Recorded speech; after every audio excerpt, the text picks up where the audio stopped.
Hello my beloved student, আশা করছি প্রত্যেকেই ভালো আছো। আমরা লাস্ট কয়েকদিন ধরে মেটালার্জি ক্লাস 12-এর ইউনিট 5 ডিসকাশন করছি। অলরেডি আমাদের দুটো লেকচার হয়ে গেছে।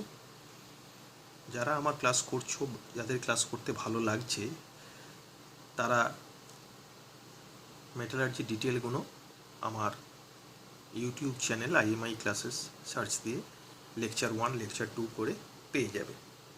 এছাড়াও সেখানে ক্লাস 11-এর রিভিশন ক্লাস চলছে। যারা ক্লাস 12-এ পড়ো, নিট যেই যারা অ্যাসপিরেন্ট আছো, তারা ক্লাস 11-এর রিভিশন ক্লাসেসগুলো ফলো করতে পারো। আশা করছি প্রচণ্ড কাজে দেবে।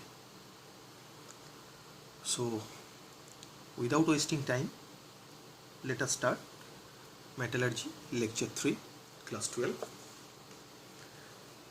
আমরা লাস্ট যে ডিসকাশন করেছিলাম, সেই ডিসকাশনে আমাদের we are already discussed all the metallurgical procedure for the extraction of metals. So our last statement was oxide ores are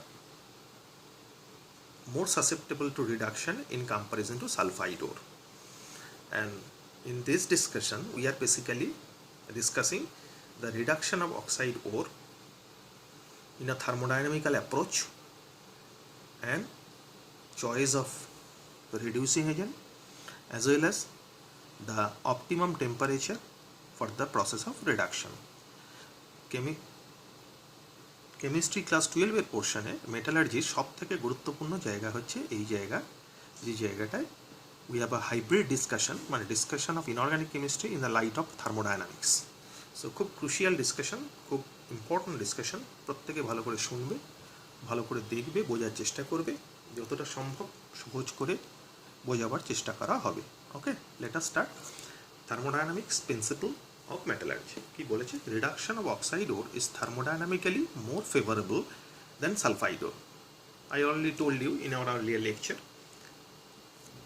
the criteria for the feasibility of a thermal reduction is that at a given temperature Gibbs energy change of the reaction must be negative. এটা আমরা জানি, class 11-এ thermodynamics আমরা পড়েছিলাম। যেমন একটা process, যে প্রসেসে delta জি মানে change of Gibbs free energy value যদি 0 হয়, তাহলে সেটা প্রসেসটা ইকুইলিব্রিয়ামে আছে। Change of Gibbs free energy value, it means delta জি যদি পজিটিভ হয়, তাহলে প্রসেসটা নন স্পন্টেনিয়াস বা নন ফিজিবল হয়, মানে বাংলায় প্রসেসটা হবে না। আর change of Gibbs free energy মানে ডেল্টা জি ভ্যালুটা যদি নেগেটিভ হয়, in that case we can say the process is feasible or the process spontaneous, মানে বাংলায় হচ্ছে প্রসেসটা সম্ভব। তো সেই ডিসকাশনে ক্ষেত্রে আমরা যে ইকুয়েশনটা ইউজ করেছিলাম, that equation is Gibbs Helmholtz equation. Delta G zero is equals to delta H zero minus T delta S zero. Zero means for standard state. তো যে ডিটেলটা বললাম সেটা তো আমি এখানে লিখে দিয়েছি, যে ডেল্টা জি এর ভ্যালু যদি 0 হয়, তাহলে প্রসেসটা ইকুইলিব্রিয়ামে আছে। পজিটিভ হলে নন স্পন্টেনিয়াস বা নন ফিজিবল। আর ডেল্টা জি ভ্যালুটা যদি নেগেটিভ হয়, তাহলে process obviously spontaneous or feasible. এই থার্মোডাইনামিক্স অ্যাপ্রোচটা আমরা কিভাবে কাজে লাগাবো মেটালার্জিতে, এবং সেটা কাজে লাগিয়ে কিভাবে আমরা অপটিমাম টেম্পারেচার সিলেক্ট করব এবং best reducing agent, best fit reducing agent select করব, সেইটা নিয়ে আমাদের এন্টায়ার ডিসকাশন। তো বেসিক্যালি যেহেতু এখানে আমাদের থার্মাল ডিকম্পোজিশন মানে টেম্পারেচার ইউজ করা হচ্ছে, এবং সেখানে মেটালের রিডাকশন হয়ে obviously by applying heat metal reduction হয়ে মেটাল অক্সাইড রিডিউস হয়ে মেটাল তৈরি করছে। ডেফিনেটলি আমি আগে ডিসকাস করেছিলাম যে হিট দিয়ে মেটাল এক্সট্রাকশন যে procedure, that procedure is known as pyrometallurgy. So that's why the concept is known as Ellingham diagram, or we can say a diagram used in pyrometallurgy.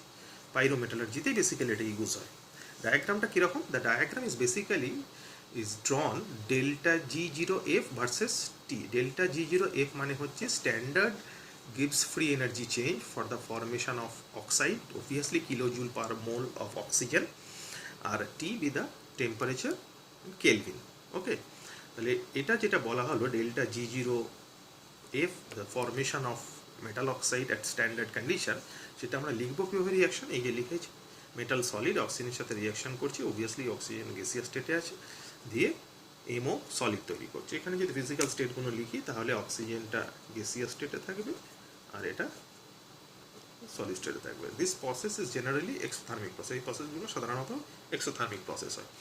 এবার এখানে কি বলছে যে এই ডায়াগ্রাম আমরা একটা ইউজ করব, যে ডায়াগ্রামটাতে আমরা মিনিমাম টেম্পারেচার এবং best fit reducing agent identify করব। কি বলেছে, diagram is use to find suitable reducing agent and also found the suitable reducing agent operates at minimum temperature. শুধুমাত্র সুইটেবল রিডিউসিং এজেন্ট হিসেবে কাজ করলেই হবে না, কারণ আমরা একটা মেটাল অক্সাইডের রিডাকশানে একাধিক রিডিউসিং এজেন্ট ইউজ করতে পারি, but that reducing agent be the best fit reducing agent which operates at minimum temperature. Obviously কেন, কারণ মিনিমাম টেম্পারেচার মানে আমার কম ফুয়েল খরচা হবে, মানে ইকোনমিক্যাল পয়েন্ট অফ ভিউ থেকে that process is more feasible.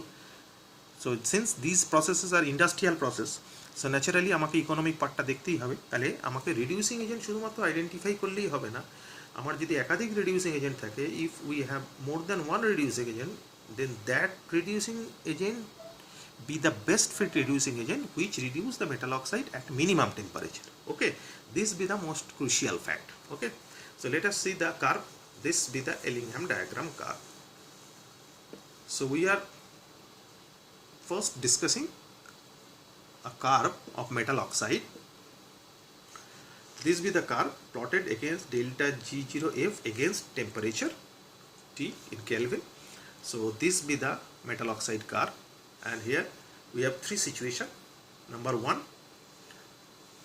delta G0 equals to 0, it is equilibrium, above which delta G0 is positive, below which delta G0 is negative. On that case we can say below delta G0 equals to 0, let us assume it is A, and above which, or above the value of delta G0 equals to 0, it is B.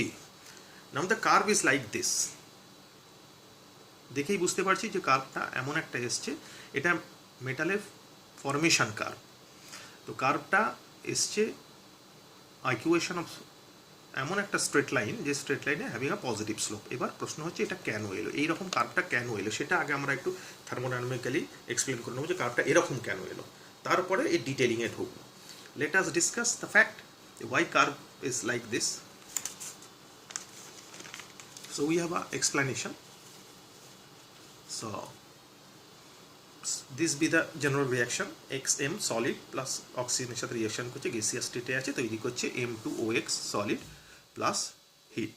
Okay, so from this reaction we can say that randomness is decreases because এখানে solid গ্যাসের সাথে reaction করে solid তৈরি করছে, তার মানে solid যত তৈরি হবে তত আমরা জানি র্যান্ডামনেস ডিক্রিজ করে যাবে অবভিয়াসলি। তো তার মানে র্যান্ডামনেস ডিক্রিজ করছে মানে change of entropy is negative because system is going to be ordered, তার মানে ডেল্টা এস এর ভ্যালুটা নেগেটিভ হবে।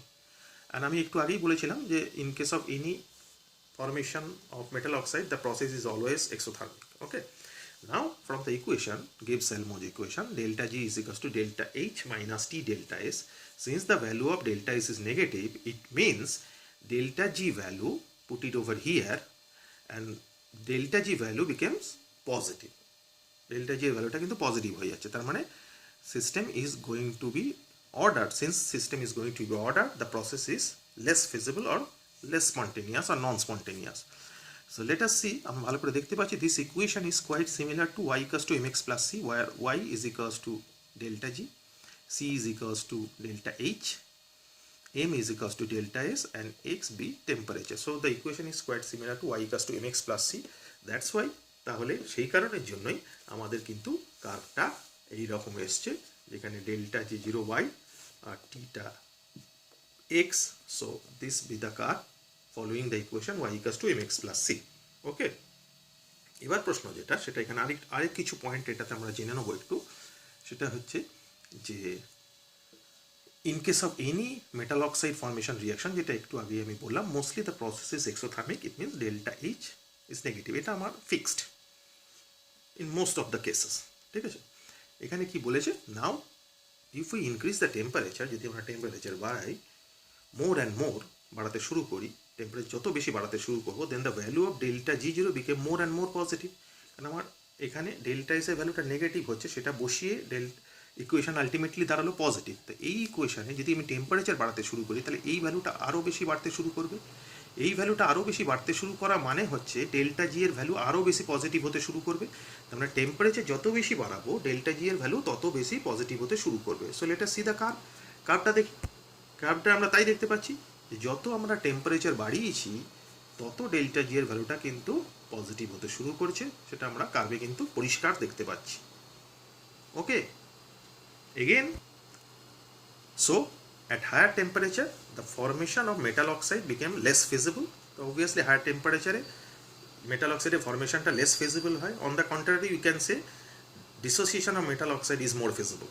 যদি ফরমেশনটা লেস ফিজিবল হয় তাহলে মেটাল অক্সাইডের ডিসোসিয়েশনটা মোর ফিজিবল হবে, because delta G value is positive. It means at higher টেম্পারেচারে আমার কিন্তু মেটাল অক্সাইডটা হিট করেই ভেঙে গিয়ে মেটাল আর অক্সিজেন পেতে পারি। তার মানে আমাদের একটা প্রশ্ন আসতে পারে, তাহলে আমাদের যদি টেম্পারেচার ইউজ করেই মেটাল অক্সাইডকে হিট করে মেটাল পাওয়া যায় তাহলে আমাদের রিডিউসিং এজেন্ট ইউজ করার প্রয়োজনীয়তাটা কোথায় আছে? তার কারণটা হচ্ছে হায়ার টেম্পারেচারে যখন আমি একে থার্মাল ডিকম্পোজিশন করে মেটাল এক্সট্রাক্ট করব, সেই temperature, since the temperature is very high, in that case obviously fuel আমার প্রচুর পরিমাণে লাগবে।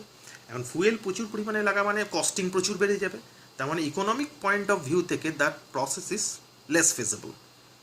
সো সিন্স আমি বললাম একটু আগে যে আমাদের সব প্রসেসগুলো কিন্তু ইন্ডাস্ট্রিয়াল প্রসেস, সেক্ষেত্রে we have to consider the economical point of view. তাহলে হাই টেম্পারেচারে মেটাল অক্সাইড ডিসোসিয়েট করে মেটাল তৈরি করছে ঠিকই, but that process is economically less favourable, কারণ প্রচুর পরিমাণে ফুয়েল লাগছে। তো সেটাই এখানে লিখেছে। So by this way we can extract metal, but the process is less economical. এইভাবে মেটাল এক্সট্রাক্ট করতে পারি ঠিকই, কিন্তু প্রসেসটা কিন্তু লেস ইকোনমিক্যাল। কেন? Because requires larger amount of fuel. Fuel যদি প্রচুর পরিমাণে লাগে ফুয়েল কস্টিং বেশি, অনেক বেশি বেড়ে যাবে। আমার মেটাল এক্সট্রাক্ট করছি 1000 টাকা, আমার ফুয়েল ইউজ করছি 1000 টাকার, আর মেটাল বেরোচ্ছে 500 টাকার, তাহলে obviously economic point of view থেকে দ্যাট প্রসেস বা this process is less feasible. Okay, so back to our curve. আশা করছি কার্ভটা কেন এরকম এলো সেই ডিটেলটা পরিষ্কার হয়েছে সবার কাছে। এগুলো কনসেপশনটা মুখস্থ করার কোনো জায়গা নেই, কিন্তু কনসেপশনটা কিন্তু পরিষ্কার রাখতে হবে। কনসেপশন পরিষ্কার থাকলেই তবে যে কোনো প্রশ্নের উত্তর সঠিকভাবে দিতে পারবে। ঠিক আছে, এইবার আমরা আসছি, যে দুটো পার্ট আছে আমি বললাম, part A part B. Part এতে আমার মেটালের ফরমেশন ছিল 2m, অক্সিজেনের সাথে রিয়েকশন করে 2MO তৈরি করছে, যেখানে delta G formation negative. Part এটা নেগেটিভ কারণ ডেল্টা জি যেরো নিচে আছে। তাহলে উল্টোটা, যদি ডিসোসিয়েশন হয়, পার্ট এতে বলছি কিন্তু ডিসোসিয়েশন, তাহলে delta G zero dissociation positive. তার মানে ফরমেশনটা এ পার্টে মেটাল অক্সাইডের ফরমেশনটা ফিজিবল, কিন্তু ডিসোসিয়েশনটা লেস ফিজিবল। তার মানে এইটা আমি যদি যে জায়গাটা কাট করছে সেই পয়েন্ট অফ ইন্টারসেকশনটা আমি যদি টি প্রাইম ধরি টেম্পারেচার অ্যাক্সিসে, তাহলে টি প্রাইম বি দ্য টেম্পারেচার, যে টেম্পারেচারে মেটাল অক্সাইডের ফরমেশনটা কিন্তু ফিজিবল হচ্ছে, বাট মেটাল অক্সাইড ডিসোসিয়েশনটা কিন্তু ফিজিবল হচ্ছে না। ওকে, নেক্সট এবার আমরা বি পার্টে যাই। আমরা বি পার্টে দেখতে পাচ্ছি যে মেটাল অক্সাইড ফরমেশনটা বি পার্ট ডেল্টা জি জিরোর ওপরে, তার মানে ফরমেশনটা ডেল্টা জি মানে চেঞ্জ অফ যেটা পজিটিভ, তার মানে formation is less feasible, but dissociation is more feasible because dissociation negative হবে, তার মানে প্রসেসটা স্পন্টেনিয়াস হবে, তাই তো? তাহলে so from the above two fact we can say below delta G0 equals to 0, the decomposition of thermal or thermal dissociation, thermal decomposition বা thermal dissociation যে কোনো আমরা একটা ওয়ার্ড ইউজ করতে পারি, of MO is non-spontaneous, obviously decomposition হচ্ছে না। আর above delta G0 equals to 0, delta G0 equals to 0 ওপরে হলে thermal dissociationটা কিন্তু feasible হচ্ছে। কেন? কারণ প্রসেসটা স্পন্টেনিয়াস হচ্ছে। ওকে, তাহলে above delta G zero equals to 0 ফরমেশনটা less feasible because delta G zero F is equals to positive, but dissociation is feasible or spontaneous because delta G zero dissociation is negative. Okay, তার মানে আমি যেটা বলতে পারি যে T prime with the temperature, T প্রাইমই হচ্ছে সেই টেম্পারেচার যে টেম্পারেচারের নিচে আমার ডিসোসিয়েশন ইজ নট ফিজিবল, আর যে টেম্পারেচারের ওপরে আমার dissociation feasible. Late us see the curve again. তাহলে কার্ভটা আমরা দেখতে পাচ্ছি যে T prime with the temperature, যে টেম্পারেচারের নিচে ডিসোসিয়েশন ফিজিবল নয় বাট ফরমেশন ফিজিবল, কিন্তু টি প্রাইম টেম্পারেচারের ওপরে ফরমেশন ফিজিবল নয় কিন্তু ডিসোসিয়েশন ফিজিবল। তার মানে T prime be the temperature above which dissociation of the metal oxide is feasible. ওকে, পরিষ্কার সবার কাছে? কারণ এই কার্ভটা আমি থার্মোডাইনামিক পয়েন্ট অফ ভিউ থেকে ডিটেল ডিসকাশন করলাম, তারপরে টেম্পারেচার আইডেন্টিফাই করে কোন টেম্পারেচারে ডিসোসিয়েশন হবে, কোন টেম্পারেচারে ডিসোসিয়েশন হবে না, সেটা পরিষ্কার ডিসকাস করলাম। ওকে, সো এটাই এখানে লেখা আছে, T prime be the temperature below which the dissociation is not feasible বা not possible, but above which dissociation is obviously possible. So from Ellingham diagram basically data based curve, ডেটার ওপর base করে সেই কার্ভগুলো তৈরি করা হচ্ছে, প্র্যাকটিক্যাল ডেটার ওপর বেস করে কার্ভ তৈরি করা হয়, সেই কারণে বলা হয়েছে। So from Ellingham diagram which is entirely data based, we can identify the temperature on which metal oxide get dissociated. Obviously আমরা সেই টেম্পারেচারটা আইডেন্টিফাই করতে পারি যে টেম্পারেচারের ওপরেই মেটাল অক্সাইড ডিসোসিয়েট করবে। Obviously it is different for different metal oxide, এটা তো অবভিয়াসলি যে ডিফারেন্ট মেটাল অক্সাইড, সব মেটাল অক্সাইড একই টেম্পারেচার ডিসোসিয়েট করবে না, different metal oxide different temperature dissociate করবে। তার কোনো এক্সাম্পল আছে? Obviously late us see some example, তাহলে ব্যাপারটা আমাদের কাছে আরও পরিষ্কার হয়ে যাবে। We have a curve, we have a formation curve for silver oxide, mercuric oxide and zinc oxide. তিনটে ডেটা বেসড কার্ভ আমি এঁকেছি, তিনটে করসপন্ডিং টেম্পারেচার দেখতে পাচ্ছ প্রত্যেকেই, T1, T2, T3। Obviously T3 অনেক বেশি in comparison two T2 and T1। তাহলে আমি যেটা বলতে পারি যে সিলভার অক্সাইড T1 টেম্পারেচারে ডিসোসিয়েট করে সিলভার আর অক্সিজেন তৈরি করবে, mercuric oxide T2 temperature dissociate করে মার্কারি, মানে T2 টেম্পারেচার ওপরে ডিসোসিয়েট করে মার্কারি আর অক্সিজেন তৈরি করবে, whereas জিঙ্ক অক্সাইড T3 টেম্পারেচারের উপরে ডিসোসিয়েট করে জিঙ্ক আর অক্সিজেন তৈরি করবে। বেসিক ডিফারেন্সটা কি? বেসিক ডিফারেন্স যেটা, সেটা হচ্ছে জিঙ্ক অক্সাইডের কেসে কিন্তু টেম্পারেচারটা অনেক বেশি। এখন এটা এই দুটোকে হিট করে আমি মেটাল এক্সট্রাক্ট করতে পারি because temperature is very low. So costing, economic point of view থেকে কস্টিং কম হবে, তার মানে আমার প্রসেসটা ইকোনমিক্যালি আমরা বলতে পারি favourable. But in case of zinc oxide temperature is too large, temperature অনেক বেশি হওয়ার জন্য আমার ফুয়েল প্রচুর লাগবে, ফুয়েল প্রচুর লাগা মানে কস্টিং প্রচুর বেশি, তার মানে ইকোনমিক্যাল পয়েন্ট অফ ভিউ থেকে জিঙ্ক অক্সাইডকে ডাইরেক্ট হিট করে রিডিউস করে zinc extraction is less favourable process. তো সেটাই এখানে বলেছে, জিঙ্ক অক্সাইডকে হিট করে জিঙ্ক পাওয়া গেল, but requires high temperature which is less economical from industrial point of view. Obviously প্রসেসগুলো ইন্ডাস্ট্রিয়াল, মানে ইন্ডাস্ট্রিয়াল পয়েন্ট অফ ভিউ থেকেই আমাকে বিচার করতে হবে। সো তাহলে আমার উপায় কি? তাহলে জিঙ্ক অক্সাইডকে কীভাবে এক্সট্রাক্ট করবো? ডেফিনেটলি জিঙ্ক অক্সাইড থেকে জিঙ্কটা আমি কীভাবে বার করবো? বার করার টেম্পারেচার ইউজ করে তো কস্টিং প্রচুর পড়ে যাচ্ছে। In that case hair is the point, we have to use some reducing agent which reduce zinc at low temperature.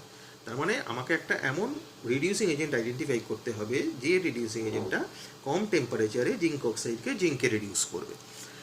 So we need some reducing agent to reduce metal oxide, it means zinc oxide, at low temperature, and then the process is obviously economical. তাহলে process economical হবে। And what about the example? This be the example, zinc oxide, carbon act as a reducing agent, carbon দিয়ে low temperature reduce হয়, the zinc carbon monoxide তৈরি হয়, the process is known as smelting, প্রসেসটাকে বলা হয় smelting। তাহলে carbon reducing agent হিসেবে কাজ করলো। এবার প্রশ্ন যেটা, সেটা হচ্ছে আমার তো রিডিউসিং এজেন্ট এই পর্যন্ত আশা করছি প্রত্যেকের পরিষ্কার বোঝা গেছে।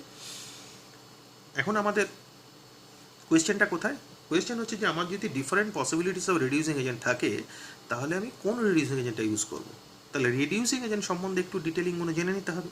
তারপরে আমরা দুটোকে একসাথে ট্যাগ করবো, metal oxide plus reducing agent, তাহলে ব্যাপারটা আমাদের পরিষ্কার হবে। So let us first C the reducing agent information. This be a curve of formation curve of carbon dioxide, carbon monoxide. So delta G0 versus T. This be the curve for carbon to carbon dioxide. This be the curve carbon monoxide to carbon dioxide, and this be the curve carbon to carbon monoxide. এবার প্রথম প্রশ্ন যেটা, কার্ভটা এরকম কেন হলো সেটা আগে জানবো, কারণ শুধু কার্ভ মুখস্থ করে রাখলেই হবে না, মুখস্থ করার কোনো জায়গা নেই, আমাকে জানতে হবে কার্ভগুলো কেন এরকম হলো। ফার্স্ট আমি তিনটে নাম দিয়েছি, এটা এক্স দিয়েছি, এটা ওয়াই দিয়েছি, এটা জেড দিয়েছি। তাহলে প্রথমে এক্সটা ডিসাইড করছি যে এক্স কার্ভটা কেন এরকম হলো। তাহলে এক্স এর রিয়াকশন হয়েছে সি প্লাস থেকে সিও হয়েছে, রিয়াকশনটা লিখছি C solid plus half O2 gas হয়ে সিও গ্যাস তৈরি হচ্ছে। এই রিয়াকশানে delta G positive, delta G obviously positive, কারণ 1 মাইনাস হাফ মানে প্লাস হাফ, তার মানে র্যান্ডামনেস বাড়ছে না কমছে। যেহেতু মোল বাড়ছে অবভিয়াসলি র্যান্ডামনেস বাড়বে, র্যান্ডামনেস বাড়বে মানে এন্ট্রপি বাড়বে, তাহলে system is going to be disordered হলে ডেল্টা এস এর ভ্যালুটা কী হয়? ডেল্টা এস এর ভ্যালুটা পজিটিভ হয়। এখন আমি জানি রিলেশন এটা, delta G0 equals to delta H0 minus T delta S0। এবার ডেল্টা এস এর ভ্যালু যদি পজিটিভ হয়, তাহলে ডেফিনেটলি ডেল্টা এস এর ভ্যালু যত পজিটিভ হবে ডেল্টা জি এর ভ্যালু তত নেগেটিভ হবে। তা ডেল্টা এস এর ভ্যালুটা এখানে পজিটিভ হচ্ছে, তার মানে ডেল্টা জি এর ভ্যালুটা নেগেটিভের দিকে যাচ্ছে, তার মানে কার্ভটা অবভিয়াসলি এমন একটা পাবো Y equals to minus M X plus C, মানে an equation of straight line with a negative slope, এরম পাওয়ার কথা। এবার what about the effect of temperature, temperature বাড়ালে কী হবে, এটা তো ডেল্টা এস পজিটিভ, পজিটিভ হলে ডেল্টা জি এর ভ্যালুটা অবভিয়াসলি কমছে। এবার যদি টেম্পারেচার বাড়াতে শুরু করি তাহলে এই ভ্যালুটা আরও বেশি বাড়তে শুরু করবে, তার মানে ডেল্টা এইচ থেকে আরও বেশি বাদ যেতে শুরু করবে, ভ্যালুটা আরও বেশি নেগেটিভের দিকে যেতে শুরু করবে, তার মানে ডেল্টা জি জিরোর ভ্যালুটা আরও বেশি নেগেটিভের দিকে যেতে শুরু করবে যত টেম্পারেচার বাড়াবো। তাহলে অবভিয়াসলি সেটাই কার্ভে দেখা যাচ্ছে, যত টেম্পারেচার বাড়িয়েছি আমার যে এক্স কার্ভটা নিয়ে আমি এক্সপ্লেন করছি সেই ভ্যালুটা তত নেগেটিভের দিকে যেতে শুরু করছে, অবভিয়াসলি পরিষ্কার। এবার আমরা ওয়াইতে আসি। ওয়াই সি থেকে CO2, C solid plus oxygen gas, arrow দিয়ে carbon dioxide gas, delta N G obviously zero, তার মানে এনট্রপি কনস্ট্যান্ট হয়ে যাচ্ছে, ডেল্টা এস জিরো হয়ে যাচ্ছে, তার মানে ডেল্টা জি জিরো এই ইকুয়েশনটা থেকে delta G zero equals to delta H zero minus T delta S, যেখানে ডেল্টা এস জিরো হয়ে যাচ্ছে, তার মানে delta G zero equals to delta H zero, তার মানে ডেল্টা জি জিরো ভ্যালুটা কনস্ট্যান্ট হয়ে যাচ্ছে অবভিয়াসলি, তাই ডেল্টা জি জিরো ভ্যালুটা কনস্ট্যান্ট হয়ে গেছে। ওকে, এরপর আমরা 3 নম্বর ইকুয়েশনে আসবো। জেডে সিও থেকে CO2 হয়েছে, আগে থিওরিটিক্যালটা দেখে নিই একটু। CO থেকে CO2 হয়েছে, রিয়াকশন লিখছি 2CO ব্র্যাকেটে গ্যাস প্লাস O2 ব্র্যাকেটে গ্যাস, অ্যারো দিয়ে 2CO2 ব্র্যাকেটে গ্যাস। এটা যদি ডেল্টা এনজি কনসিডার করি তাহলে 2 মাইনাস 2 প্লাস 1, তাহলে কী দাঁড়াচ্ছে -1, তার মানে system is going to be ordered, তার মানে র্যান্ডামনেস কমে যাচ্ছে, র্যান্ডামনেস কমে যাচ্ছে মানে এনট্রপি কমে যাবে, এনট্রপি কমে যাবে মানে ডেল্টা এস এর ভ্যালু নেগেটিভ হয়ে যাবে। এখন ডেল্টা এস এর ভ্যালু যেই নেগেটিভ হয়ে যাবে তাহলে এই যে ইকুয়েশনটা সেই ইকুয়েশনে ডেল্টা এস এর ভ্যালু নেগেটিভ হয়ে যাবে, মানে এই পুরো পার্টটা এখানে নেগেটিভটা পজিটিভ হয়ে যাবে, তার মানে পুরো ভ্যালুটা আস্তে আস্তে বাড়তে শুরু করবে। এবার টেম্পারেচার যত বাড়াবো এই ভ্যালুটা আস্তে আস্তে বাড়তে শুরু করবে, যত বেশি বাড়বে ডেল্টা জি জিরো ভ্যালুটা তত বেশি পজিটিভ হতে শুরু করবে। টেম্পারেচার যত বাড়াবো অবভিয়াসলি ডেল্টা জি জিরো ভ্যালুটা পজিটিভ হতে শুরু করবে, কারণ ডেল্টা এস এর ভ্যালুটা নেগেটিভ। টেম্পারেচার যত বাড়াবো ডেল্টা জি জিরো ভ্যালু তত হবে, তার মানে কার্ভটা হওয়ার কথা y equals to mx plus c। Late us see the curve again. So this B hour curve. যত টেম্পারেচার বাড়াচ্ছি তত ডেল্টা জি জিরো ভ্যালুটা বাড়তে শুরু করছে। অবভিয়াসলি পরিষ্কার বোঝা গেল আশা করছি যে থার্মোডাইনামিক্স এর এক্সপ্লেনেশন দিয়ে কেন কার্ভগুলো এরকম হলো। This B the most crucial and interesting explanation. Okay, next তাহলে আমরা জেনে নিলাম যে মেটাল অক্সাইডের ফরমেশন কার্ভ, ডিসোসিয়েশন কীভাবে হচ্ছে, কার্ভগুলো কেন ওরম হচ্ছে from the thermodynamical point of view, plus reducing এজেন্টের কার্ভ কীরকম হচ্ছে কেন হচ্ছে from the thermodynamics point of view. এবার আমরা আসি চয়েস অফ সুইটেবল টেম্পারেচার, কোন টেম্পারেচারে আমরা কনসিডার করব। আমি দুটো জিনিস নিয়েছি, এবার দুটোকে একসাথে ট্যাগ করে দিচ্ছি, মেটাল অক্সাইডের কার্ভ প্লাস রিডিউসিং এজেন্টের কার্ভ, তাহলে ব্যাপারটা পরিষ্কার হবে। So choice of suitable temperature, obviously process is known as smelting. আমি একটা এরকম কার্ভ নিয়েছি, দেখতে পাচ্ছ এটা জিঙ্ক অক্সাইডের কার্ভ, এটা কার্বন থেকে কার্বন মনোক্সাইডের কার্ভ। একটু আগে যেটা দেখলে দুটো পার্ট করেছি, পয়েন্ট অফ ইন্টারসেকশনটা টি প্রাইম ধরেছি, টি প্রাইমের লেফট সাইডে এ পার্ট ধরেছি, রাইট সাইডে বি পার্ট ধরেছি। লেফট সাইডের জিঙ্ক অক্সাইডের এখানে এনার্জি x1, ওপরে energy x2, obviously x2 greater than x1, আর টি প্রাইমের রাইট সাইডে তলার এনার্জিটা ধরেছি x3, ওপরে এনার্জিতে x4, obviously x4 greater than x3। এবার আমি ডিসকাস করছি প্রথমে লেফট সাইডটা, মানে পার্ট এটা যদি ডিসকাস করি তাহলে জিঙ্ক অক্সাইড অক্সিজেনের সাথে রিয়াকশন করে জিঙ্ক অক্সিজেনের সাথে রিয়াকশন করে জিঙ্ক অক্সাইড তৈরি করেছে, যেখানে এনার্জি x1। এবার এটাকে যদি উল্টোভাবে লিখি, অবভিয়াসলি থার্মোডাইনামিক্সের কনসেপ্ট থেকে যদি কোনো রিয়াকশন উল্টোভাবে লেখা হয় তাহলে তার এনার্জির ভ্যালুটা যা ছিল তার অপোজিট সাইন হয়ে যায়, তার মানে এটা x1 ছিল, এই রিয়াকশনটাকে উল্টোভাবে লিখলে সেটা -x1 হয়ে যায়।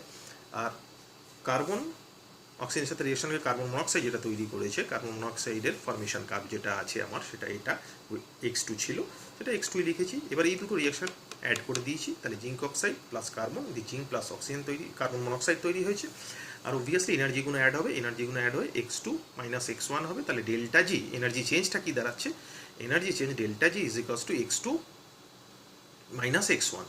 এখন since the value of x2 is greater than x1, তাহলে এই ভ্যালুটা পজিটিভ হয়ে যাচ্ছে, তার মানে ডেল্টা জি এর ভ্যালুটা পজিটিভ হয়ে যাচ্ছে, তার মানে প্রসেসটা নন স্পন্টেনিয়াস। তার মানে টি প্রাইম টেম্পারেচারের লেফট সাইডে, মানে below the T prime temperature, কিন্তু আমার কার্বনকে জিঙ্ক ইউজ করা যাবে না as a reducing agent in case of zinc oxide, because the value of delta G is positive. So আমরা কি বলতে পারি, so we can say below T prime temperature reduction is not possible.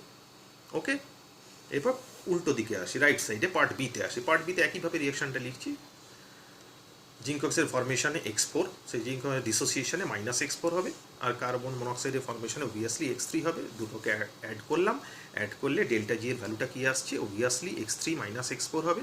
আমরা জানি X3 value কম, X4 এর value বেশি, তাহলে X3 - X4 এর ভ্যালুটা অবভিয়াসলি নেগেটিভ হবে। তার মানে ডেল্টা জি এর ভ্যালুটা নেগেটিভ হচ্ছে, মানে অবভিয়াসলি প্রসেসটা স্পন্টেনিয়াস। তার মানে আমি বলতে পারি যে above the temperature, T prime temperature, the reduction obviously feasible and possible, তাই তো? সো সেইটাই এখানে লিখেছে। So we can say above T prime temperature reduction is possible, obviously। তাহলে আমি পার্টিকুলার এমন এক টেম্পারেচার, যে টেম্পারেচারের ওপরে রিডাকশান পসিবল হবে সেটা আমি পেয়ে গেলাম। আর একটা জিনিস যেটা দেখতে পেলাম সেটা হচ্ছে যে যতক্ষণ, এটা একটা ইন্টারেস্টিং ফ্যাক্ট, খুব মনে রাখবে ভালো করে, যতক্ষণ না আমার মেটাল অক্সাইডের কার্ভটা রিডিউসিং এজেন্টের কার্ভের ওপরে থাকবে ততক্ষণ কিন্তু কোনোভাবেই রিডাকশান হবে না। মেটাল অক্সাইডের কার্ভ যদি কোনোভাবে রিডিউসিং এজেন্ট কার্ভের নিচে থাকে তাহলে কোনোভাবেই রিডাকশান হবে না মেটাল অক্সাইডের। এদিকে দেখো যে পার্ট এতে মেটাল অক্সাইডের কার্ভটা কিন্তু রিডিউসিং এজেন্ট কার্ভের নিচে ছিল, যার জন্য রিডাকশান পসিবল না। এটা জাস্ট মনে রাখার জন্য। আর পার্ট বিতে মেটাল অক্সাইডের কার্ভটা রিডিউসিং এজেন্টের কার্ভের ওপরে চলে গেছে, যার ফলে রিডিউসিং পসিবল হয়েছে, process of reduction, zinc oxide reduce হয়েছে, সেটাই এখানে লিখেছে। এবার দেখো ভালো করে কি বলেছে। So we can say above T prime temperature reduction is possible. Also we can find the minimum temperature for the reduction. রিডাকশনের জন্য মিনিমাম বা অপটিমাম, বেটার বলাটা সুবিধা, যে কোন টেম্পারেচার রিডাকশন হবে সেই মিনিমাম টেম্পারেচারটা কিন্তু আমরা এখানে পেয়ে যাব। আর একটা, if the curve of the metal oxide is at dawn side, যেটা বললাম যে down side of the reducing agent, metal অক্সাইডের কার্ভটা যদি রিডিউসিং এজেন্টের নিচে থাকে তাহলে কিন্তু কোনোভাবেই রিডাকশন পসিবল নয়। But if the curve of metal oxide is above the reducing agent curve, metal অক্সাইডের কার্ভটা, আবার দেখে নিই ছবিটা, মেটাল অক্সাইডের কার্ভটা যদি রিডিউসিং এজেন্টের কার্ভের উপরে থাকে তাহলে রিডাকশন পসিবল হবে। মেটাল অক্সাইডের কার্ভটা রিডিউসিং এজেন্টের কার্ভের নিচে থাকলে কোনোভাবেই রিডাকশন পসিবল নয়। সেই স্টেটমেন্টটাই এখানে দিয়েছে। আশা করছি ব্যাপারটা একদম ক্রিস্টাল ক্লিয়ার হলো সবার। এরপরে আমরা দেখব যে বেস্ট ফিট রিডিউসিং এজেন্ট, মানে একাধিক রিডিউসিং এজেন্ট যদি আমার কাজে লাগে তাহলে কোন রিডিউসিং এজেন্টটাকে আমার বেস্ট ফিট রিডিউসিং এজেন্ট হিসেবে কনসিডার করা হবে। Let us see. আমার হেডিং কি, choice of best fit reducing agent. আমি কি করেছি, জিঙ্ক অক্সাইডের কার্ভটাই নিয়েছি।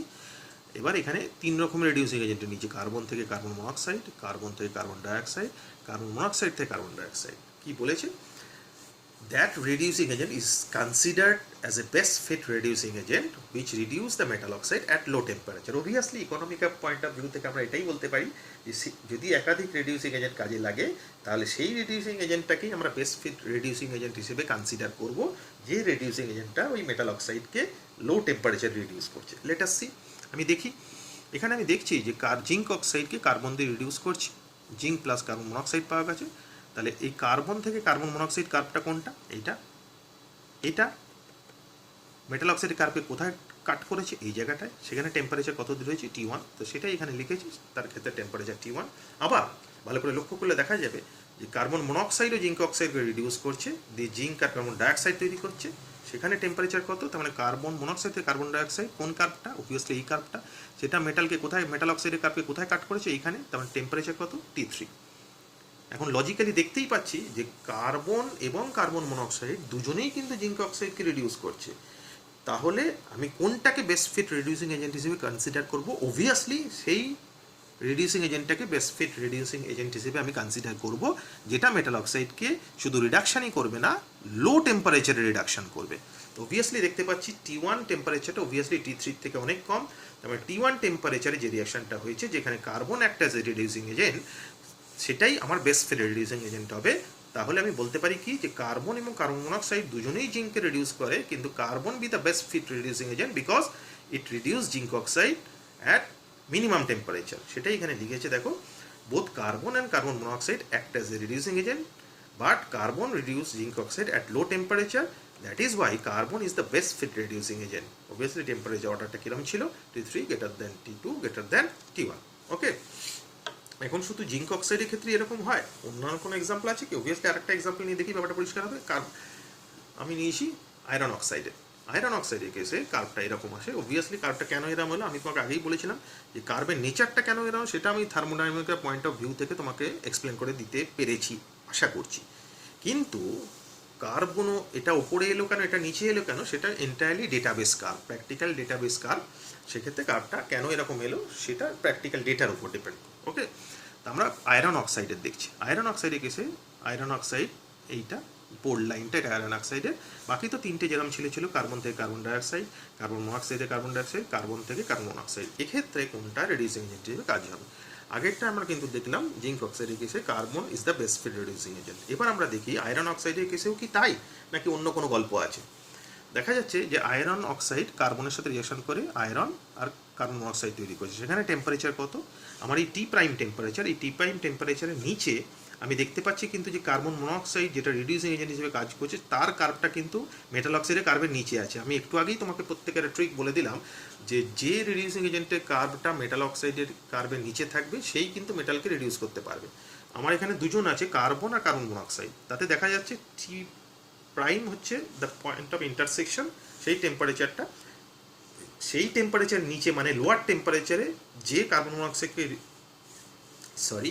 লোয়ার টেম্পারেচারে যে আয়রন অক্সাইডকে রিডিউস করবে that be the best fit reducing agent for iron oxide. এখন টি প্রাইম টেম্পারেচার নিচে দেখা যাচ্ছে একমাত্র কার্বন মনোক্সাইডের কার্ভটাই মেটাল অক্সাইডের কার্ভের নিচে আছে, কার্বনের কার্ভটা কিন্তু মেটাল অক্সাইডের কার্ভের ওপরে আছে। তাহলে অ্যাট লো টেম্পারেচারে লজিক্যালি বলা যায় যে কার্বন মনোক্সাইডটা মেটাল অক্সাইডকে আয়রন অক্সাইডকে রিডিউস করবে আয়রনে low temperature. But T prime temperature ওপরে কিন্তু যেটা দেখা যাচ্ছে সেটা হচ্ছে এই কার্বনের কার্ভটা কিন্তু এই আয়রন অক্সাইডের কার্ভের নিচে আছে। তার মানে এখানে কিন্তু কার্বন আয়রন অক্সাইডকে রিডিউস করতে পারবে। বাট প্রবলেম ইজ এখানে কিন্তু টেম্পারেচার বেশি। আমি বারবার বলা হয়েছে ইকোনমিক্যাল পয়েন্ট অফ ভিউ থেকে যে সেই রিডিউসিং এজেন্টটাই বেস্ট ফিট রিডিউসিং এজেন্ট হবে যেটা মেটাল অক্সাইডকে কিন্তু লো টেম্পারেচার রিডিউস করবে। তাহলে এখানে কার্ভে যেটা দেখা যাচ্ছে যে কার্বন মনোক্সাইডটাই কিন্তু টি প্রাইম টেম্পারেচার নিচে মানে লো টেম্পারেচারে আয়রন অক্সাইডকে রিডিউস করছে, কিন্তু কার্বন হাই টেম্পারেচারে আয়রন অক্সাইডকে রিডিউস করছে। তাহলে কোনটা বেস্ট ফিট রিডিউসিং এজেন্ট হবে? অবভিয়াসলি কার্বন মনোক্সাইড হবে। তো সেই কারণে মেটা আমরা পরের লেকচারে পড়বো, আয়রন এক্সট্রাক্ট করা হয় পরের লেকচারেই পড়বো ব্লাস্ট ফার্নেসে। সেখানে কার্বন কিন্তু রিডিউসিং এজেন্ট হিসেবে ইউজ করা হয় না, কার্বন মনোক্সাইড রিডিউসিং এজেন্ট হিসেবে ইউজ করা হয়। So on that fact of view you can say যে দুটো রিয়াকশন লেখার পরে এটা যেহেতু লো টেম্পারেচার রিডাকশন হচ্ছে, so carbon monoxide be the best fit reducing agent in comparison to carbon. Okay,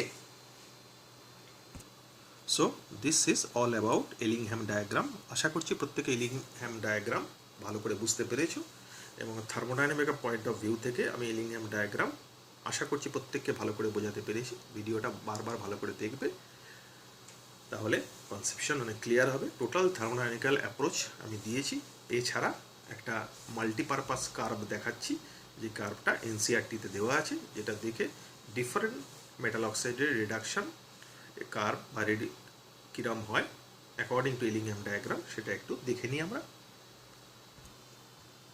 this B the curve, যেখানে এখানে delta G formation kilo joule per mole of oxygen আর টেম্পারেচারে different curve দেওয়া আছে। Magnesium oxide formation curve এগুলো কিন্তু, aluminium oxide, zinc oxide, iron oxide, copper oxide সেগুলো সব দেওয়া আছে। তো আমি যা এক্সপ্লানেশন দিলাম সেইগুলো নিয়ে এখানে একটু অ্যাপ্লাই করে দেখবে, আশা করছি বাকিগুলো ভালো করে বুঝতে পারবে। এই আমাদের এলিংহ্যাম ডায়াগ্রামের টোটাল কনসেপ্ট দিয়েছিলেন H.J.T. Ellingham. So this will be the most crucial part of metallurgy. It's a hybrid concept. I told you it's a hybrid concept of inorganic chemistry and physical chemistry, metallurgy and thermodynamics. আশা করছি প্রত্যেকে ভালো করে বুঝতে পেরেছো ব্যাপারটা। ভালো করে বারবার ভিডিওগুলো দেখবে, তাহলে কনসেপশনটা অনেক পরিষ্কার হয়ে যাবে। ওকে, থ্যাংক ইউ।